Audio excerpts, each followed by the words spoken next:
Existem 3 tipos de palavra de Deus registrada na Bíblia. Você precisa saber disso. Existe a palavra de Deus escrita, que é a Bíblia. Existe a palavra de Deus encarnada, que é Jesus Cristo. E existe a palavra de Deus revelada. Vou te explicar como que interpreta esse tipo de coisa. Qual é a jogada dos teólogos liberais?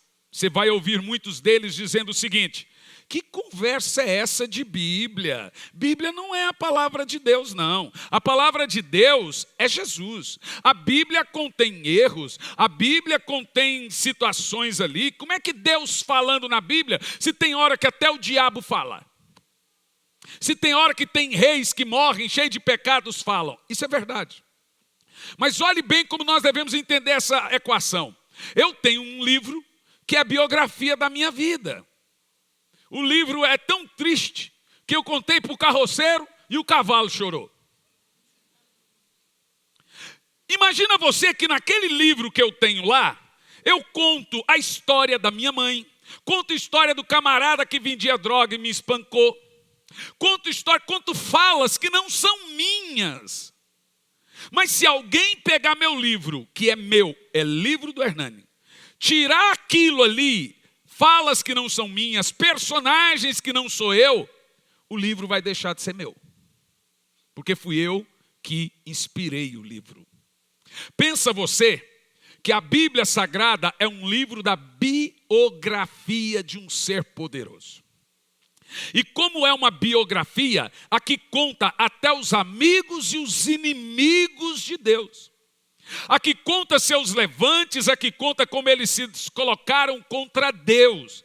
E se você tirar isso, ainda que seja não Deus falando, ainda que seja não Deus fazendo, você compromete a biografia de Deus. Então a Bíblia ela é tão perfeita que ela não tirou nem aquilo que uma pessoa mal intencionada poderia ainda pensar mal de Deus. Como os ateus pensam. O ateu crê que Deus não existe, mas odeiam a Deus. Eles creem num Deus que odeiam ou não creem em Deus? Tem que tomar decisão. Não é verdade? Então veja, observa um ponto seguinte, interessantíssimo. Quando nós falamos de palavra de Deus, ou a palavra, nós devemos entender o que essa palavra produz a cada um de nós. Projeta para mim Atos capítulo 4, no versículo 6, porque a Bíblia Sagrada ela é muito enfática em dizer o que a palavra e o que a vida de oração produz em cada um dos crentes. Atos 6 e 4, perdão Tiago, Atos 6 e 4, é que eu estava com o texto 4, diz assim: mas nós perseveraremos na oração e no ministério da palavra. Olha para mim, qual é a diferença de vida de oração e palavra? A diferença está na aplicação tanto da oração como também da palavra. Primeiro, irmãos, que aqui nós acabamos de ler uma fórmula que fez a igreja chegar até 2000 anos depois e ela não morreu. Qual a diferença da palavra e da oração? Tem gente que diz que ele não ora porque ele não faz parte do ministério de intercessão da igreja. Quem foi que te disse que oração é ministério? Muito pelo contrário, a Bíblia diz que oração é ofício e palavra é ministério. A Bíblia diz: nós vamos nos perseverar na oração e no ministério da palavra. E isso é importante você saber. Gente, poucas pessoas vão subir aqui para pregar. Porque o ministério da palavra é de poucos. Mas o ofício da oração é de todos. Eu já vi pregador cair em pecado. Eu já vi pregador cair e nunca mais se levantar. Eu já vi cantor cair em pecado e nunca mais se levantar. Mas nunca vi gente de oração cair.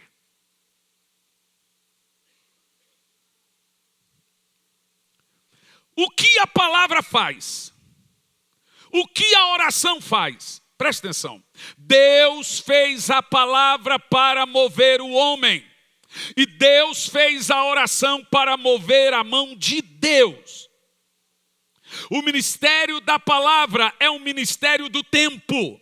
A palavra toca o temporal. O ministério da oração, o ofício da oração, o ofício da eternidade. A palavra toca o tempo, a oração move a eternidade. A palavra move o coração do homem, a oração move o coração de Deus. Por isso que Deus desenvolveu palavra e oração. Gente, irmãos, Deus não vem no culto para assistir pregação. Miguel, fui ali numa igreja, ouvi uma palavra, uau, que palavra poderosa, Miguel. Você acha que Deus, quando eu estou ali preparando o sermão, eu sou, uau, o que é isso? Deus não ouve pregação. Deus é movido pela oração. O homem é movido pela pregação. Vou repetir. Deus é movido pela oração. O homem é movido pela palavra.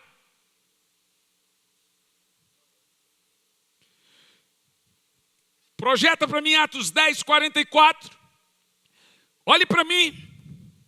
Por 4 vezes o Espírito Santo desceu no livro de Atos.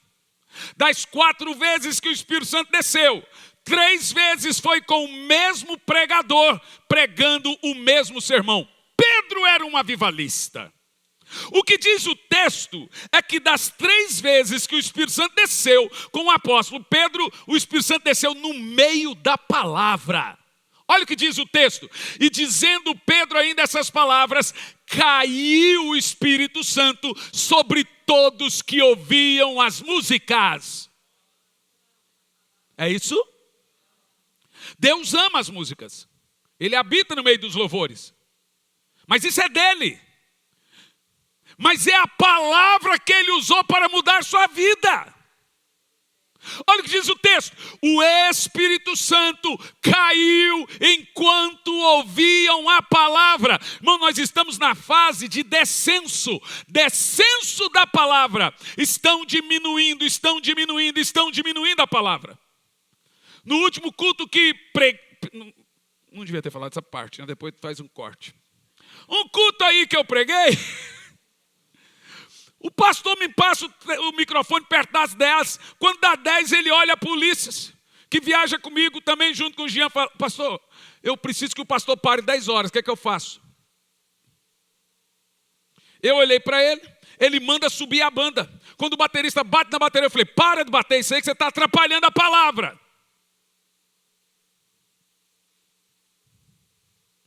Em outras palavras, nós estamos nos acostumando a passar cultos sem uma palavra de poder pregada. Aí pensa, por que um pastor vai ser um exímio estudioso na Bíblia se ele só prega 15, 10 minutos? Não precisa estudar a Bíblia. Aí você olha lá, aqueles pastores simplesinhos que abrem a Bíblia, cita 15, 20, não é só citar texto, não é, cita a Bíblia, tem a Bíblia no coração e prega de certo ponto de valores. Não vou para aquela igreja, que é aquela igreja da moda, aquele pastor fala bonito, está cheio de falas coach, irmão, nem o mundo gosta desses coach. E agora chama a igreja de masterclass, a pregação de mindset. E o pregador de coach, eu quero dizer para você que isso aqui não é uma masterclass. Isso aqui é a noiva do Cordeiro. Isso aqui não é uma mindset. Isso aqui é a palavra de Deus. E se não gostou, engole o choro. Porque eu tenho certeza que a palavra de Deus vai permanecer. Isso não veio só dessa vez. Em Atos 19 nós temos o maior avivamento de toda a Bíblia. O avivamento foi tão grande, Paulo prega por 3 meses. Ele ganha a cidade toda. A coisa foi tão grave que havia um templo gigantesco para Diana. Os sacerdotes do templo de Diana se reúnem dizendo: esse cara está acabando com a nossa religião. O avivamento em Atos 19, na igreja de Éfeso, foi tão poderoso que as pessoas pegaram seus livros de bruxaria, feitiçaria, de adoração e fizeram uma fogueira no centro da cidade de Éfeso, gigante, e tacaram fogo. 7 rapazes viram que Paulo expulsava demônio, que Paulo curava enfermo, e viu lá um homem endemoniado e foi expulsar o demônio. O demônio olhou para os rapazes e disseram: olha aí, talvez você não sabe desse texto. E disse assim, ó: olha como eles foram expulsar o demônio. Em nome do Jesus de Paulo, eu te conjuro. O demônio levantou, pôs a mão na cintura. Oxi. E o demônio disse: Jesus eu sei quem é. Paulo eu também sei quem é. Mas vocês eu não conheço não. E o demônio levantou, está escrito lá, 19 capítulo inteiro. E deu uma coça tão grande nesses 7, que eles saíram correndo completamente nus e foram para o hospital completamente semi-mortos lá, gente. Porque foi expulsar um demônio sem autoridade. O avivamento de Éfeso, Paulo não tinha tempo, então ele rasgava pedaços da sua roupa, ungia e mandava levar para os doentes, e os doentes eram curados. Oh meu Deus, eu queria um avivamento modelo de Éfeso. Sabe essas loucuras que você já ouviu falar que está na Bíblia? Está tudo em um capítulo, o 19 de Atos. Aconteceu de tudo naquela cidade. Mas Paulo, diz a escritura ali, Paulo não abria mão da pregação. Paulo não abria mão, irmão, de olhar para a palavra. Sabe, o Espírito Santo me disse há 2 madrugadas atrás. Ele disse: pega a Bíblia, que eu vou te mostrar todo o cronograma, livro por livro, da minha interação com os profetas. Existe um cronograma perfeito. Cada profeta Deus escolheu. Uma das coisas que ele me mostrou é que todos os profetas tinham um tempo de 73 a 90 anos de pregação. Ou seja, tempo de uma geração.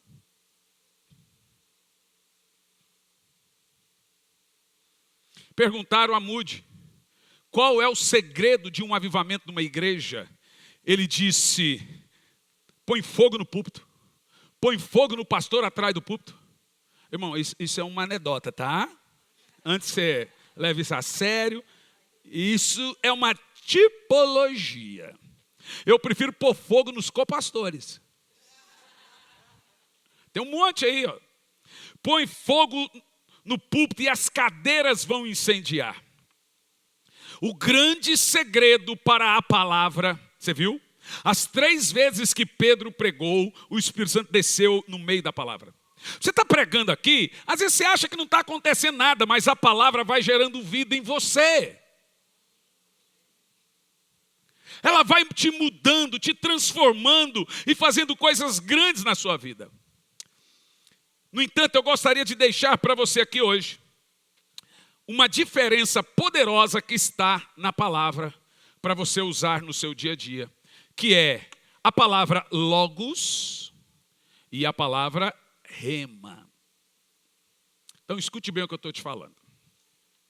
Logoi ou logos é a palavra dita por Deus que foi escrita. Logos é a palavra escrita. Rema é a palavra revelada. Nós dissemos que rema é a palavra dita pela segunda vez. Lucas 21:15 diz assim, ó: porque eu colocarei as devidas palavras em vossa boca. Glória a Deus.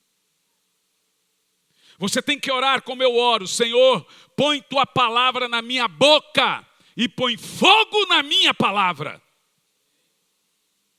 Olha o que diz o texto: eu colocarei as devidas palavras em vossa boca e vos concederei sabedoria. E os que não conseguirem resistir ou contradizer todos os que vierem a se opor contra vós. O texto diz assim, eu vou pôr minha palavra na sua boca. E eu vou dar sabedoria para você. E quem quiser te contradizer, não vai conseguir, porque fui eu que coloquei. Meu Deus, isso é muito forte, não é não? Isso é tremendo. Então, quando nós analisamos a Bíblia Sagrada, nós vamos perceber que a Bíblia ela tem uma clara distinção entre logos ou logoi e rema. Escute bem isso. Em simples comparação entre logos e rema, logos é a palavra escrita, que nós chamamos de sentença.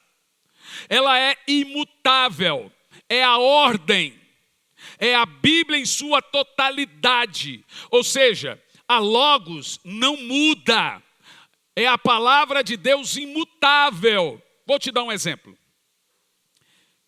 Quando você pega a destruição do povo do dilúvio, escute, você já leu na Bíblia alguma profecia dizendo, vai ter um pecado terrível, e eu vou levantar um homem chamado Noé, e Noé vai construir uma arca, e durante 100 anos ele vai pregar arrependimento, ninguém vai se arrepender, 7 pessoas vão entrar na arca, 8 pessoas vão entrar na arca, e eu vou destruir o mundo todo. Você já leu essa profecia na Bíblia? Nunca leu, né? Porque o rema é a palavra de Deus dita pela segunda vez. Rema, escute bem, pode mudar, o logos não. O que está na Bíblia como logos? A volta de Jesus é logos. Quer dizer que quando você lê na Bíblia alguma sentença, você pode orar, jejuar, morrer de orar e jejuar, que Deus não muda. Passa os céus e a terra, mas o logos não muda. O que muda, meus irmãos, é a revelada. Por exemplo, no caso de Noé não teve arrependimento. Mas no caso de Nínive, 40 dias de pregação de arrependimento, o povo se arrependeu com a pregação de Jonas. E o que Deus fez? Deus não destruiu Nínive, porque o povo se arrependeu.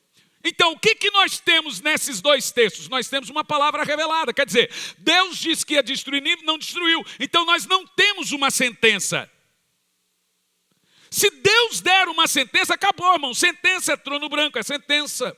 Sentença, Jesus vai voltar, vai governar, vai julgar mortos e vivos. Tudo que está na Bíblia que é sentença, como por exemplo, orar. Orar é sentença. Não tem escolha, clama a mim que eu te respondo. Porque a oração é a linguagem do contato com Deus. Sem oração, não tem contato. Como é que você acha que Deus fala com você? Por um pássaro? Ele fala através da sua vida de oração, meu irmão. Então, a Bíblia não muda as sentenças. E as sentenças é a palavra escrita. Essa palavra escrita aqui, ó, ela não vai mudar com ninguém traduzindo ela errado. Ah, não, é porque veja bem. Teve um que falou comigo esses dias. Não, é porque hoje, falou para um amigo que tinha sido disciplinado com pecado de prostituição. E aí alguém chegou para ele e falou, rapaz, esse negócio de ser pastor é ultrapassado. Ninguém disciplina mais ninguém com adultério, não. Pouco me importa o que deixa de fazer ou não, gente. Nós vamos fazer o possível e não conseguimos de manter-nos firmes na palavra de Deus escrita. E não é porque essa igreja é moderninha, porque esse pastor é um garotão. Ah, fala que é. Isso é coisa de véi com 44 anos querendo ser novo.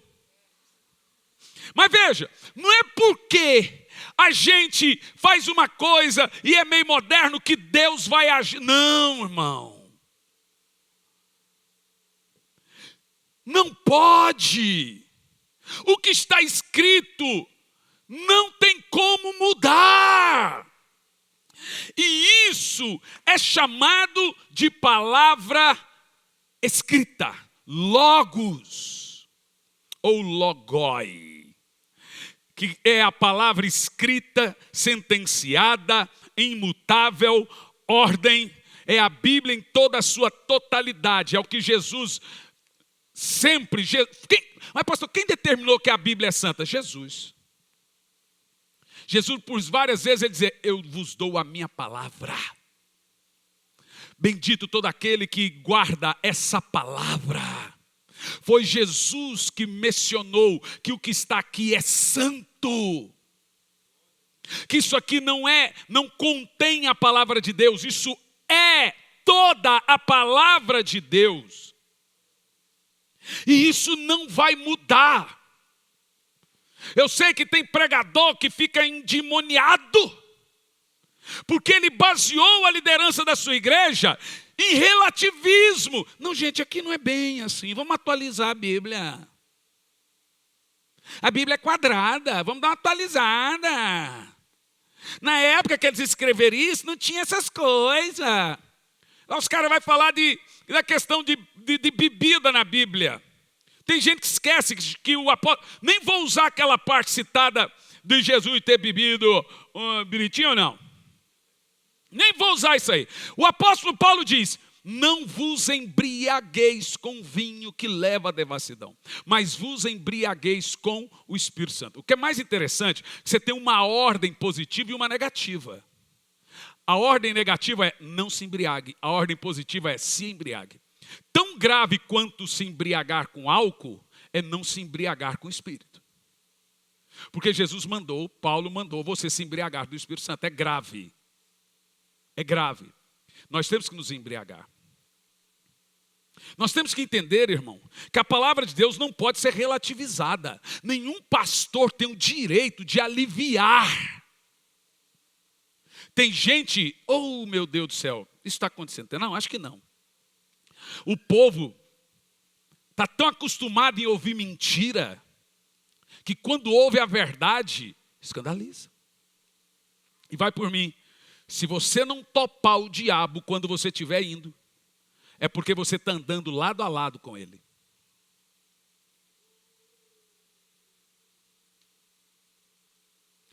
Acostumamos a comer comida estragada, comida fraca, que quando comemos comida forte, passamos mal. Levanta a mão assim. Diga: eu amo a sua palavra. Então vamos, para você entender, logos é a palavra escrita. O logos traz conhecimento. O rema traz sabedoria. O que é rema? Você entendeu o que é logos? É Bíblia, palavra, falado por Deus. Rema, o rema dito, mencionado, é a palavra de Deus revelada. Ela não é sentença. Ela é uma revelação vindo de Deus. Quer dizer que toda pregação é um rema. Pode estar sujeita a uma interpretação. É um rema. E o rema é a palavra de Deus dita a partir da segunda vez. O rema é a revelação. Lembra o texto que nós lemos? Diz assim, ó: eu colocarei as devidas palavras em sua boca e lhe darei sabedoria. Por quê? Não adianta ter a palavra de Deus na boca e não ter sabedoria para aplicá-la. Qual é a diferença de conhecimento e sabedoria? Conhecimento, gente, é saber que o tomate é uma fruta. Sabedoria é saber que não pode colocar o tomate na salada de fruta. Qual é a diferença do conhecimento e da sabedoria? Se você tiver só conhecimento, isso faz de você um religioso. É os tradicionais que não creem no poder do Espírito.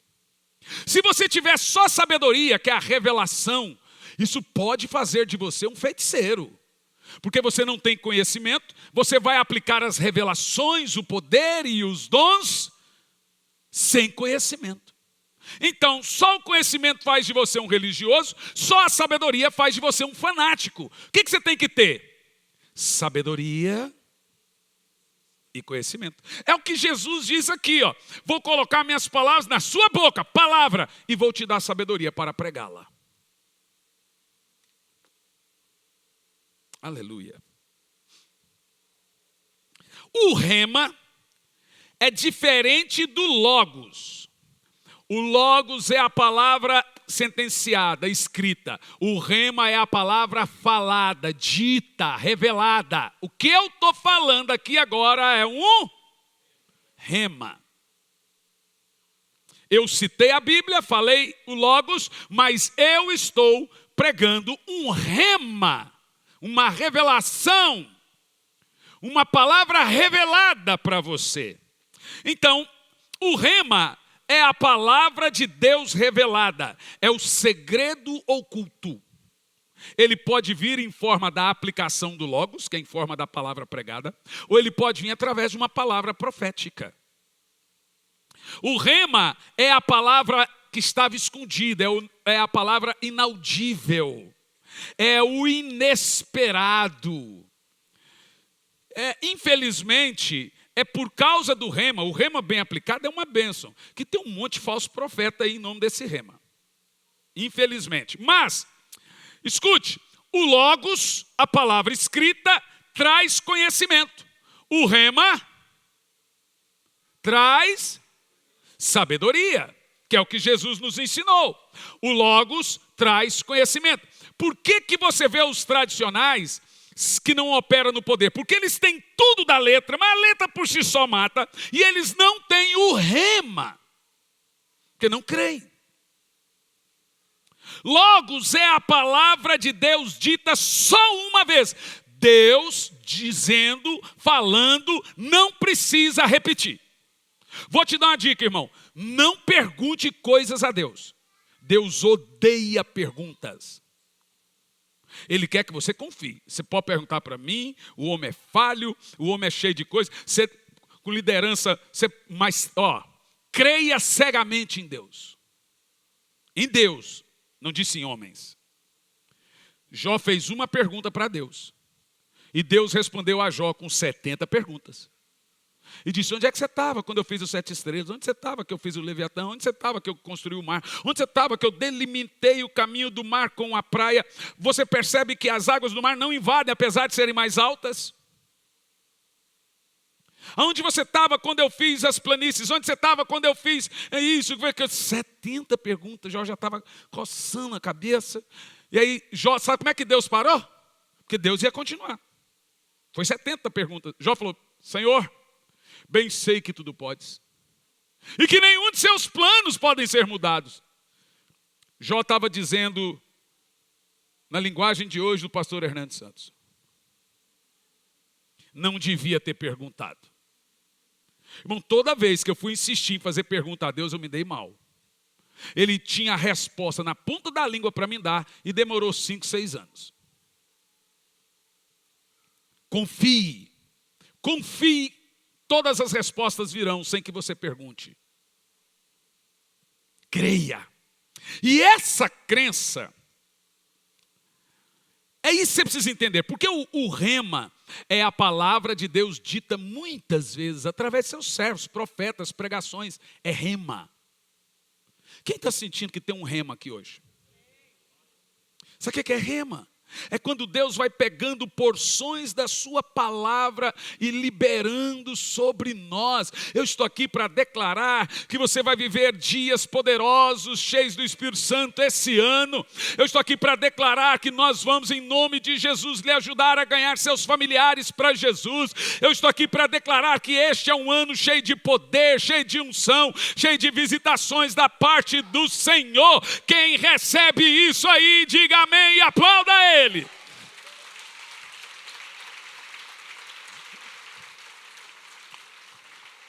Isso que eu acabei de fazer aqui, sabe o que foi? Rema.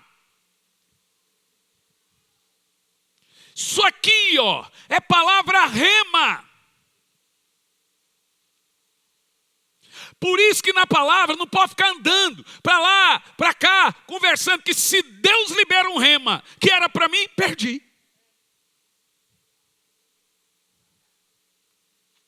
Rema é a sabedoria de Deus no conhecimento que já me deu. Eu recebi algo de Deus, eu preciso da revelação agora para fazer isso dar fruto. Isso se chama rema. Ou seja, você pode levantar sua voz. Nossa, eu preciso de uma direção da parte de Deus. Sabe o que você está precisando então? De um rema. De um rema. Aleluia. Então nós diríamos o seguinte: o que eu escrevo é meu logos. A Bíblia diz que a palavra é a flecha lançada, a pedra lançada, não volta. Tudo que você põe no papel é logos, seu. Você pôs? Não tem como mudar mais não. O que eu escrevo é logos, o que eu falo é rema. Vou repetir. O que eu escrevo é logos, o que eu falo é remas. Entendemos que logos é a palavra de Deus objetiva. Rema é a palavra de Deus subjetiva, pela segunda vez. Rema é a palavra de Deus relativa a um sujeito. Logos é a palavra de Deus. Não importa se é 1, se é 2, se é 10, quem quer que seja. Nós temos alguns exemplos na Bíblia aqui de logos. João 14, 23. Olha aí, quem canonizou a Bíblia? Jesus. E ele diz aqui, ó: se alguém me ama, guardará. Isso é logos ou é rema? Está falando para guardar. Então é logos. João 15, 20. Lembrai-vos na verdade. A tua palavra, logos, é a verdade. Está falando de logos aqui. João 17, 17. Olha o poder do logos. Santificai-os na verdade. A tua palavra, logos, é a verdade. Atos 6,4, texto já lido. Mas a nós perseveraremos no ministério da palavra e na oração. Atos 6,7. A palavra de Deus crescia. Filipenses 2,16. Retendo a palavra da vida. Quem canonizou a Bíblia? Você está vendo aqui. 1 de Paulo a Timóteo 4,6. Criado com as boas palavras da fé.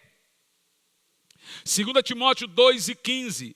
Que maneje bem a palavra. Aqui é o texto que está dizendo assim, que você tem que saber pregar e saber citar a Bíblia. Esse maneje bem aqui, ó, é o jogador com habilidade, que sabe dar o toque na bola. Nós vamos fazer auditoria aqui de música aqui na igreja.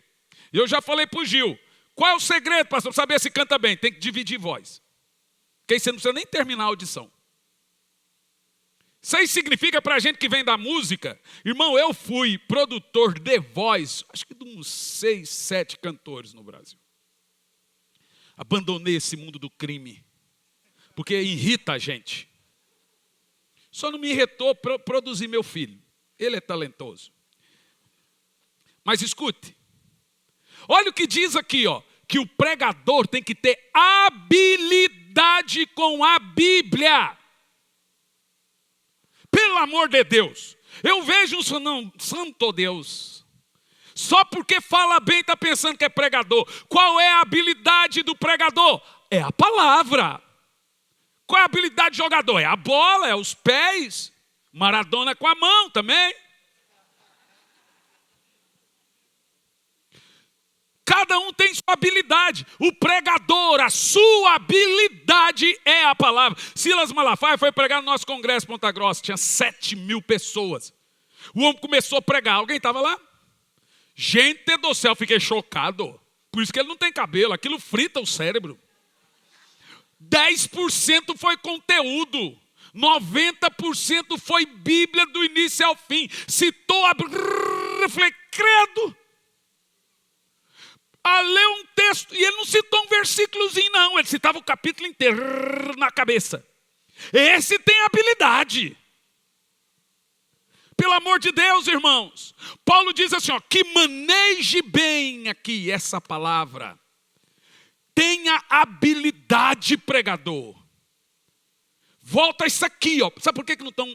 Porque agora é tudo no celular. Como é que vai? Não decora. Gente, nossa profissão de fé é isso aqui. É isso aqui. Diga glória. Aleluia. 2 de Paulo a Timóteo 4:2, ele diz: prega a palavra. Hebreus 4:12, porque a palavra é... Isso é poderoso esse texto. Hebreus. Porque a palavra de Deus é viva e eficaz. O que você está ouvindo aqui agora é viva. O que você está recebendo agora é vida. O que está entrando no seu interior agora é cura. O que está entrando na sua casa a partir disso que você está ouvindo é poder de Deus. O que você está recebendo agora é o que vem da própria boca do Senhor. Eu declaro que essa palavra vai trazer cura de câncer, libertação de problemas. Casas serão transformadas. Eu libero a palavra de Deus sobre você nessa noite. Vamos lá! Aleluia! Esse texto aqui mostra por que nós chamamos isso aqui de livro santo. Olha lá se não é santo. A palavra de Deus é viva e eficaz e mais penetrante do que espada de dois gumes. Por isso que a gente chama de espada. E penetra até a divisão da alma e do espírito, das juntas e medulas. E ela é apta para discernir pensamentos e intenções do coração. Isso aqui tem muito poder, meu irmão. Ame essa palavra. Oh, glória a Deus. Aleluia, aleluia, aleluia. Hebreus 5:13. Não está experimentado na palavra, porque qualquer que ainda se alimenta de leite, está dizendo que é bebezinho, não está experimentado na palavra da justiça, porque é menino. Sabe o que está dizendo? Que quem não usa bem a palavra é o quê? Bebezinho. Menininha, e não tem experiência na palavra. Tiago 1:22, sede praticantes da palavra. Essa é uma parte. Tem gente que diz assim, se a gente for seguir tudo que está na Bíblia, a gente não vai viver. Aí eu digo, olha, a ideia é essa. Agora você entendeu. Você entendeu? E diz, ó, a palavra de Cristo, Colossenses 3:16. A palavra de Cristo, glória a Deus, isso aqui, habite em vós ricamente. A palavra de Cristo habite em vós abundantemente, em toda a sabedoria, ensinando-vos e admoestando-vos uns aos outros, com salmos, hinos e cânticos espirituais, cantando ao Senhor com a graça do vosso coração. O que o apóstolo Paulo está sugerindo aqui é para a gente cantar hinos bíblicos, cantar a Bíblia. E ele diz assim, ó, que a palavra de Cristo habite em você. Que coisa tremenda, não é? Eu amo a palavra, gente. E o rema... Concluindo aqui a nossa parte, falei do Logos e o rema, Lucas 21:15 diz, porque eu colocarei as devidas palavras na sua boca. Na versão de Ferreira de Almeida está assim, ó, eu colocarei as devidas palavras na sua boca e te concederei sabedoria. E não conseguirão resistir ou contradizer todos que vierem a se opor contra você.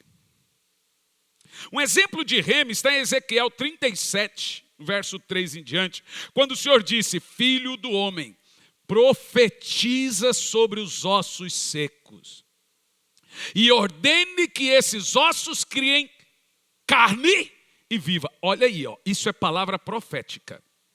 Palavra profética é palavra rema. Dá um glória aí, irmão. Os irmãos sabiam que isso aqui é aula, né? Eu estou pregando uma aula. Inclusive, é uma matéria do nosso instituto. O Filho do Homem libera o rema de Deus sobre os ossos. E ele libera o que Deus colocou em sua boca agora. Ei, sobre a sua família, sobre sua casa, o que você poderia liberar agora da sua boca? Você consegue da sua boca liberar um rema poderoso? Consegue? Você consegue verbalizar uma promessa poderosa e declarar sobre sua casa? Se você consegue, eu vou te dar 40 segundos para você liberar um rema de Deus na sua casa. Todo mundo tem que entender que cada um é profeta dentro do seu lar. Então eu te dou 40 segundos para você profetizar sobre sua casa.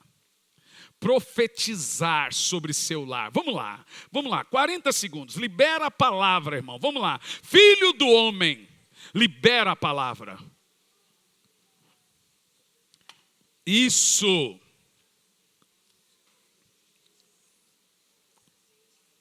Glória a Deus.